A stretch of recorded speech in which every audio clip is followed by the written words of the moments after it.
A long, long time ago. When I was in first grade, I had a learning disability. It took me a really long time to be able to read. Students at Pleasant View braved forth. I had problems with pronunciation. I would read something and it wouldn't really sound like what I was reading. They made mistakes. My biggest challenge was putting the books down during times when I was supposed to put them down.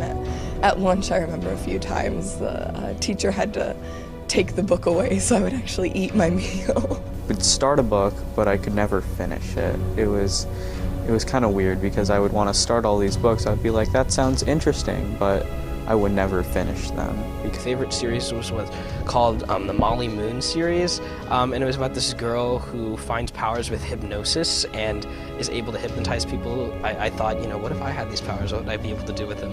10 years ago, these 7 students, just like you, sitting in a classroom trying their best, until they discovered they had their own destiny, their own special talent. Heroes beyond measure. The Spartan 7, Readers Unite. I had a really hard time learning to read. It took me a long time, and until I found some books I was more interested in, it was hard to read. Then he discovered the book that sparked his superpowers. In first grade, I read all the Harry Potter series, and that was my favorite. Now I love reading, and I go out of my way to read, and I read every night before bed. So by learning how to read it made me better able to communicate with others too. One of the Stregonona books, because I'm Italian, since it's like a little Italian lady, I always thought that was kind of like cool, just the theme of it. There was just certain things like in them or about them that I was like, oh, that reminds me of this or that, or just, I don't know, they were always kind of funny too, and I always like kind of funnier stuff. She took her new skills and went into battle. I did the Battle of the Books competition that they had there, and I did it the 3 years I could do it, 4th, 5th, and 6th. And each year, me and my team won at our school all 3 years and moved on, and then eventually in 6th grade we won, like for the whole area. It got us reading a lot of different books, like it showed us kind of what we really liked more versus which ones we were like, okay, glad never have to read that again. Like it made you memorize different things from the books that now I've found out have like helped me in high school, being able to like kind of quickly read and still understand what's happening. And she changed into the chameleon. When I was younger, I loved the Rainbow Fish book. And I would read it all the time, and I'd read it to my mom, and I'd just be like, oh my gosh, Mom, look at this. Like, it was my favorite book. And when I was in first grade, I had a learning disability, so it took me a really long time to be able to read and be able to be like the other students. But Miss Keys, my teacher, she helped me overcome that, and I went to extra help. I would go back to her, and she would help me read. Under the sea like the rainbow fish, water turns Claire into Aqua Girl. When I first started reading, I didn't really see any importance to it. But now in high school, I wouldn't trade it for the world. I'm so happy that I've been forced to read books, because reading books has helped me gain so much knowledge and give me so many different ideas of how to write. It took me a while, but I think that reading is probably the most important thing ever. I had problems with pronunciation. I would read something and it wouldn't really sound like what I was reading.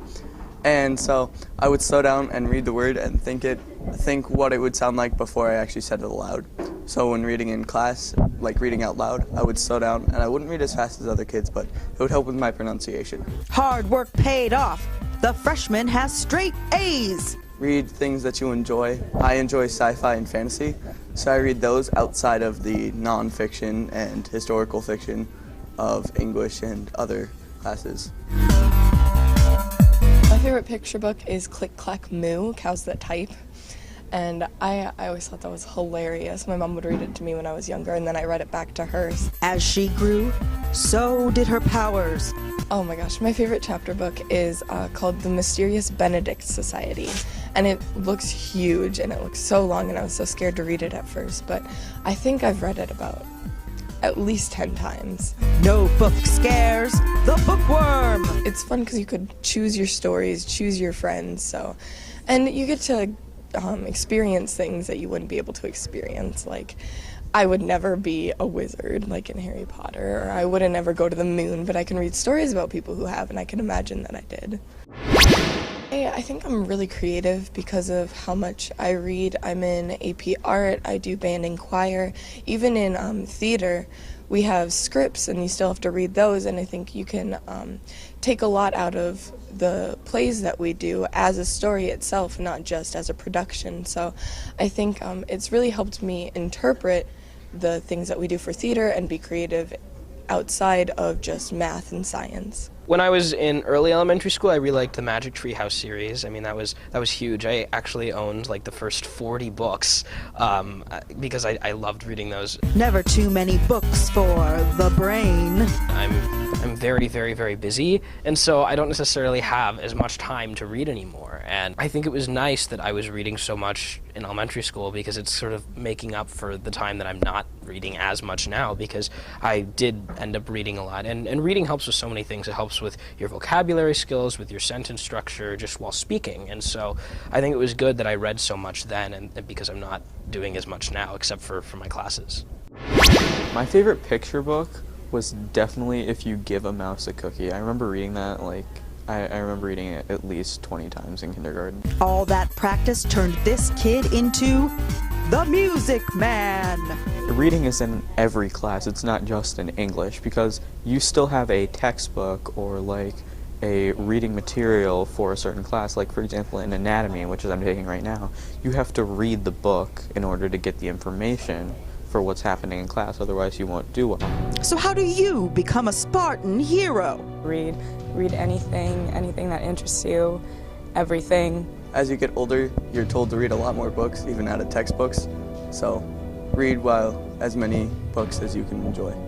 Like, everyone will find at least one book they like, even if you don't like reading, but it's okay to not like certain books or not like a certain author or type of book. Not every book's for everyone. It opens a whole new world to you, and then you can share that with other people that you care about. Reading can only make you smarter, and when you get that ability to do that and be able to get so much knowledge about it, it'll make you a better student, it'll make you a better reader and a writer, because it'll open so many doorways for you.